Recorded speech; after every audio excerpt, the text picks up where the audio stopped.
Olá, muito boa tarde. Este é o programa Eclésia que está consigo neste final de semana para olhar a liturgia do próximo domingo, mas também o Dia Internacional da Família que hoje se comemora e também a Semana da Vida que se encerra no próximo domingo. Está connosco desta vez o Frei José Nunes, dominicano e professor da Faculdade de Teologia da Universidade Católica Portuguesa. Olá, boa tarde. Obrigado por estar uma vez mais aqui connosco. Na realidade, hoje é Dia Internacional da Família, a família que por estes dias e também em virtude deste confinamento tem estado quase de forma forçada mais próxima. Acabou por ser também um desafio, mas também uma oportunidade. Pois, exatamente.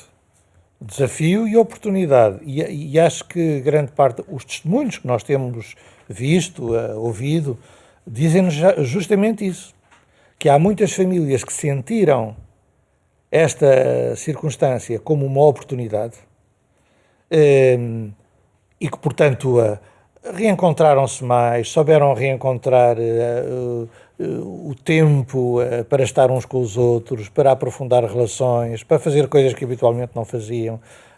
Eu lembro de haver mães a dizer: nunca tinha estado tanto tempo com os meus filhos em casa, enfim. Portanto, houve pessoas que entenderam e conseguiram viver isto como uma grande oportunidade de redescoberta da família, mas houve também que quem, diante deste desafio, infelizmente não conseguisse chegar aí. E todos nós também sabemos de casos trágicos, não? Quer dizer, a violência doméstica aumentou muito, já há dados sobre isso, não é?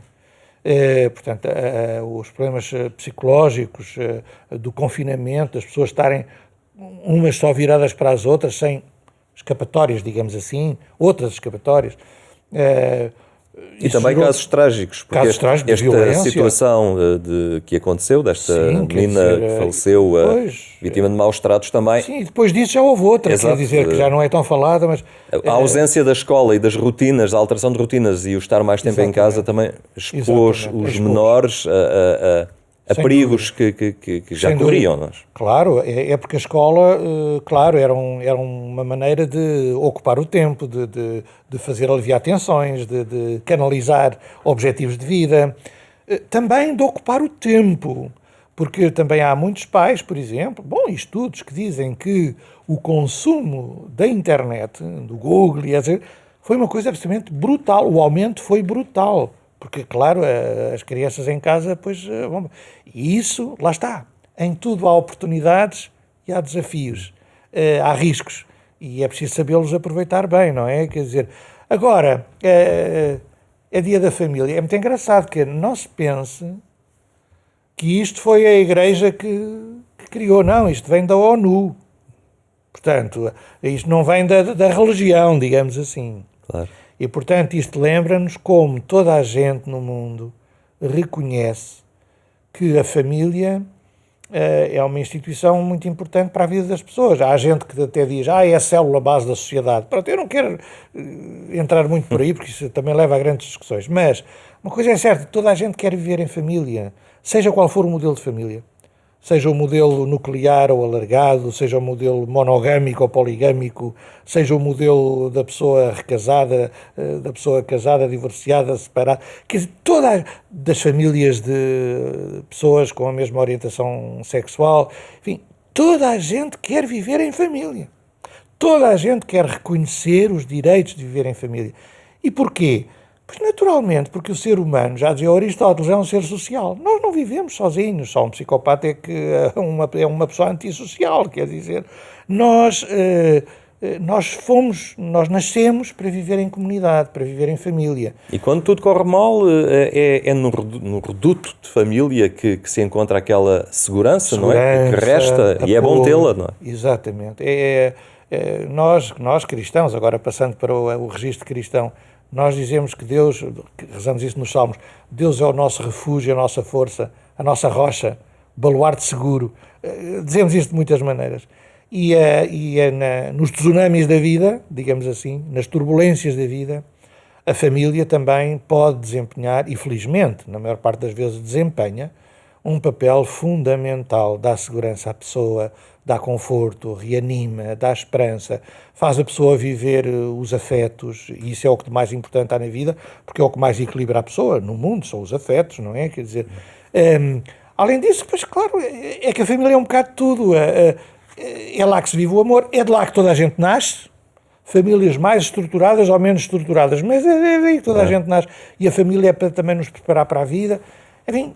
Bem, e agora voltando ao registro cristão, nós, cristãos, também dizemos que Deus é uma família. Pai, Filho e Espírito Santo, é uma família, é uma comunidade. E, portanto, se nós vivermos bem em família, olha, viveremos divinamente, viveremos à maneira de Deus, não é? No próximo domingo também ocorre o encerramento da Semana da Vida, que está a decorrer, encerra no próximo domingo.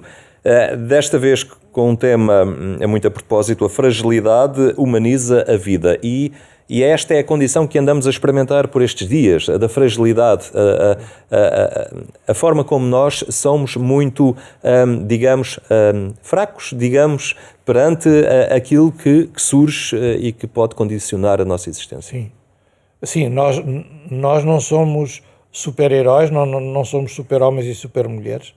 Nós não somos deuses, entre aspas. Nós não somos eternos. Nós não somos os criadores. Nós somos criaturas. Nós somos finitos.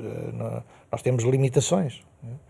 E mesmo quando a vida parece decorrer de forma afável, agradável, positiva, aparecem tsunamis, entre aspas, como este desta pandemia, enfim, ou doenças. Uma pessoa que estava muito bem, de repente, é-lhe diagnosticado um cancro grave, enfim, ou alguém que a empresa ficou mal e foi para o desemprego.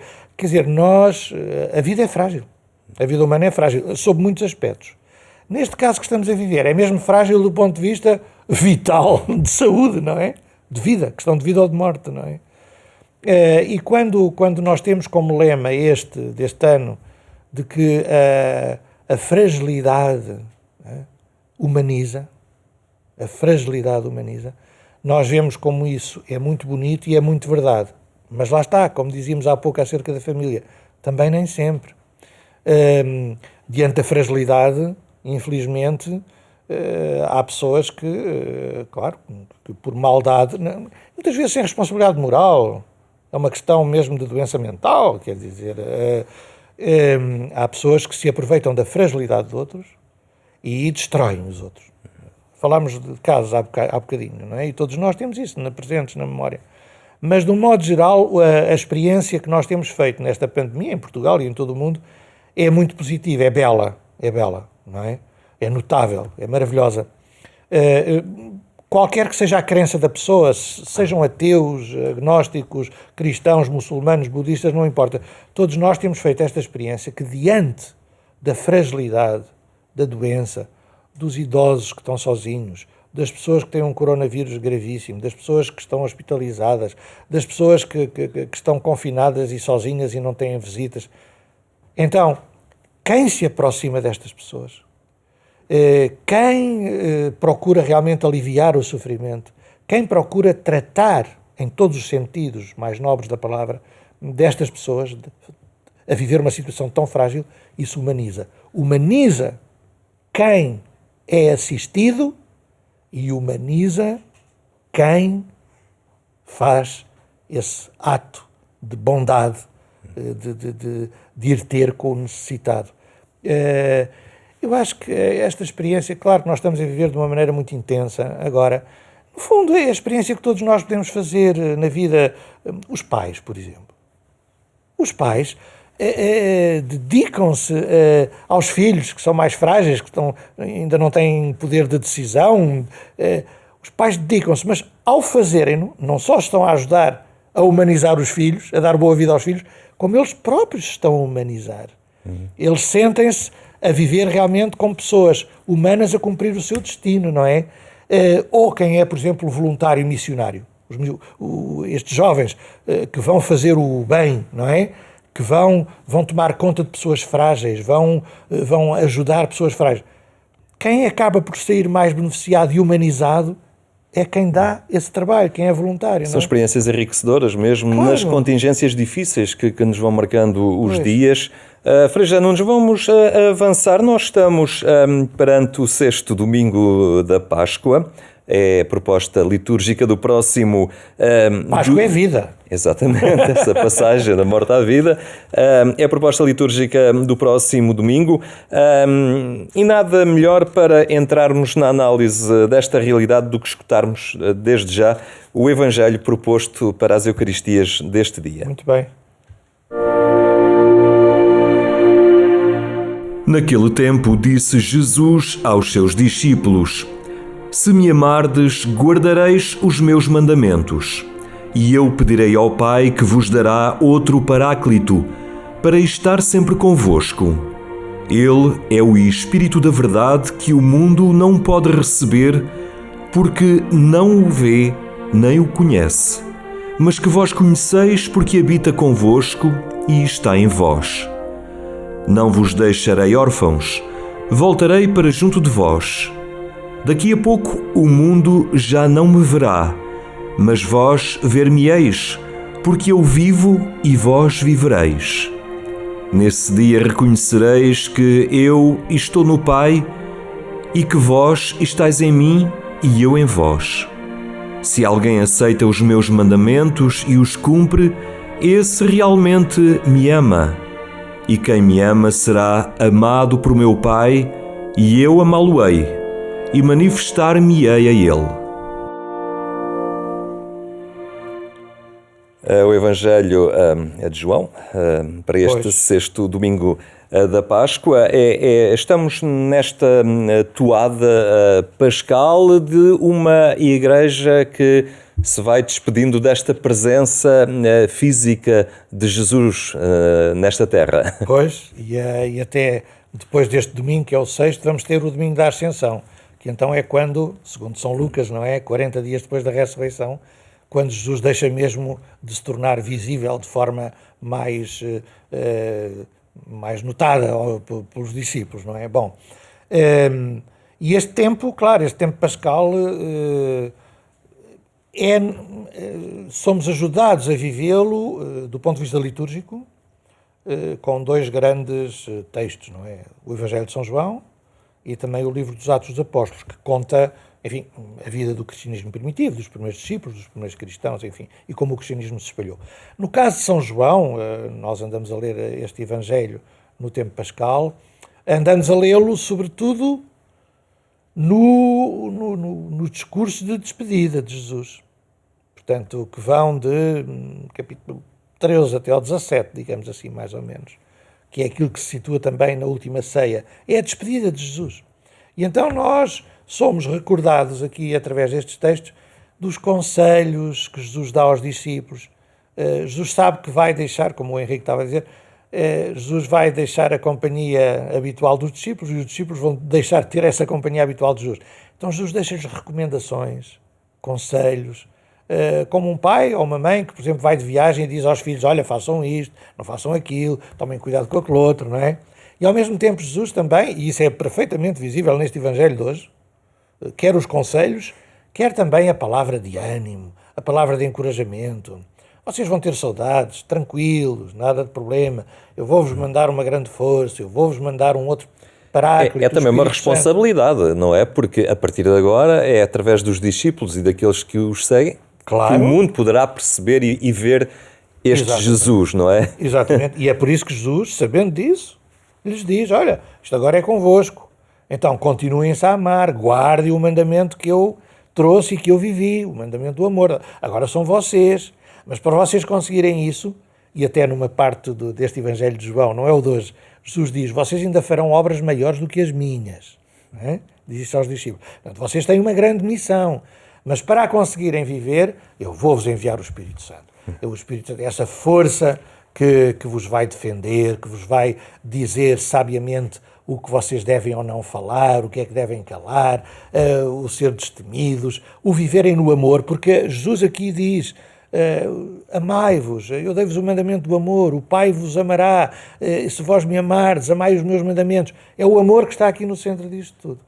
E é por isso que depois São Paulo vai dizer que o primeiro fruto do Espírito Santo é justamente o amor, é a caridade. E daí derivam todos os outros. A bondade, a alegria, a paz, a justiça, a mansidão, tudo. Porque, claro, é preciso viver no amor, testemunhar do amor, só isso já é evangelizar.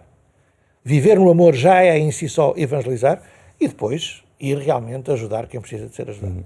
Depois, na primeira leitura, lá está, a retirada do livro de Atos dos Apóstolos, percebemos então como é que eles vão pondo a mão na massa, não é? Digamos, Pois. e que vão concretizando este anúncio, esta boa nova, aqui a questão de Filipe, que vai ele próprio anunciar esta boa nova, este cristianismo, Jesus, esta novidade. exatamente. O Evangelho. É muito engraçado porque Filipe, de que nos fala aqui os Atos dos Apóstolos, a seguir a nos falar de Estevão, no capítulo 6 e 7 dos Atos dos Apóstolos fala-se de Estevão, é muito engraçado porque Filipe e Estevão eram 2 dos 7 diáconos que tinham sido escolhidos para um trabalho social, para um trabalho socio-caritativo, que era de apoio às viúvas, dar de comer às viúvas, apoiar os pobres, as viúvas pobres, como hoje há muita gente a apoiar os sem-abrigo, não é? Bom, portanto, foram escolhidos na Igreja de Jerusalém 7 diáconos para isso. Mas o que é curioso é que o Estevão e o Filipe, que eram 2 desses 7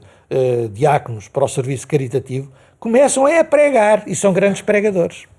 O que nos mostra que, desde o princípio, a Igreja tem a consciência, a comunidade cristã tem a consciência de que a evangelização é feita por obras, mas também por palavra. E uma reclama a outra, não é? A palavra vai confirmar, vai explicitar a bondade das obras, mas a bondade das obras é que sela, não é, na prática, um discurso que poderia ser teórico e vazio. Ora bem, este texto também é curioso, porque fala-nos de que Filipe foi para a Samaria fazer evangelização. Há aqui uma questão política, não é? Samaria Claro, sai um bocadinho fora do ambiente. Exato, mas é que o judaico. cristianismo estava a começar a sair de Jerusalém dos judeus perfeitos, não é? Para começar a estender-se a outras pessoas. Estes da Samaria ainda eram judeus, digamos assim, quer dizer, tinham problemas com os judeus ortodoxos porque diziam que já não eram tão puros, enfim, bom. Mas depois no capítulo 10 vamos ter então, o próprio Filipe vai aqui nesta altura, não é no texto de hoje, fazer uma grande evangelização do etíope, um eunuco etíope que era um funcionário real da rainha da Etiópia, que também devia ter alguma ligação ao judaísmo. Ele tinha vindo a Jerusalém, sabia dos profetas, estava a ler o Isaías, mas não era, lá está, dos judeus perfeitos da Judeia, de Jerusalém. Mas então, depois no capítulo 10 é que o cristianismo se vai abrir aos pagãos completamente através de um homem, Cornélio, e da sua família, que era um pagão completamente, e que Pedro vai batizar e evangelizar. E esta é a grande marca do cristianismo. A grande marca do cristianismo, quer dizer, um universalismo e depois uma liberdade de que toda a gente tem no viver da fé. Quer dizer, eu vivo a fé à minha maneira, como português, o outro vive a mesma fé à sua maneira, como japonês. Nós somos livres e o cristianismo é plural, digamos assim. Mas este texto tem também uma outra questão política, digamos assim, de política eclesial. E é esta, é que o Filipe evangelizou, batizou, mas depois só tinha batizado no nome de Jesus. Eles não tinham recebido o Espírito Santo. Que é isto? Bem, nós estamos no princípio do cristianismo. Ainda não há um credo feito. Ainda não há esta coisa dos 7 sacramentos.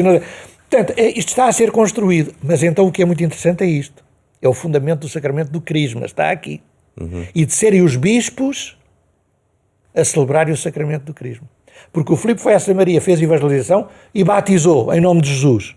Mas depois, para esses batizados receberem o Espírito Santo, não foi o Filipe. O Filipe foi a Jerusalém e pediu ao João e ao Pedro para virem lá e imporem as mãos sobre eles para a vinda do Espírito Santo. E é aqui que a tradição se apoia para diferenciar o batismo do crisma. Batizar na água, mas também receber o óleo do Espírito Santo, não é?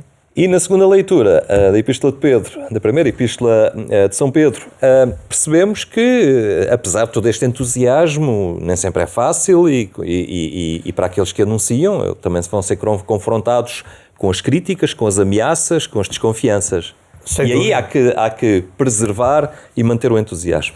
Exatamente. E estar com o entusiasmo, estar sempre pronto a dar razões da esperança.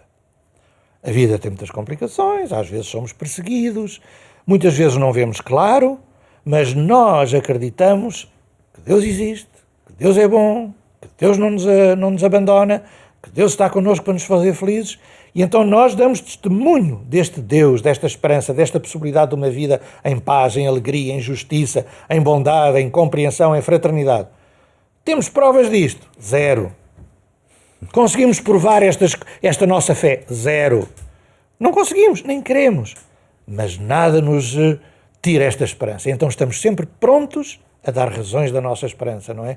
Isto há de ser atual até ao fim dos tempos. E este período histórico da Igreja nascente é particularmente interessante para reler mesmo aos olhos da atualidade, porque temos aqui uma Igreja ainda muito simples, muito clara, mas que já experimenta tudo aquilo que nós experimentamos hoje a esta distância de milénios, não é? Sem dúvida, sem dúvida. Portanto, em germen, em ADN já ali está tudo, em potência já ali está tudo.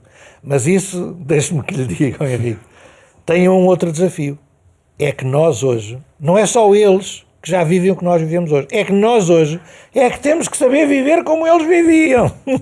Que isso também é um grande desafio. Porque a Igreja, ao longo de 2000 anos, também foi-se institucionalizando, foi às vezes adotando instituições um bocado pesadas, certos modos de viver, de celebrar e de definir a fé de maneira um pouco pesada. Foi carregando-se de acessório, às vezes esquecendo um pouco o essencial. E então voltar ao cristianismo primitivo é um refrescar. É libertador. É libertador e um refrescar da vida. Muito bem, Frei José Nunes, muito obrigado pela sua presença hoje aqui entre nós. A terminar, fica ainda o convite para que mais logo acompanhe ainda a edição rádio do programa Eclésia. É na Antena 1 pelas 22h45. Tenha então uma boa tarde, tenha também um bom fim de semana.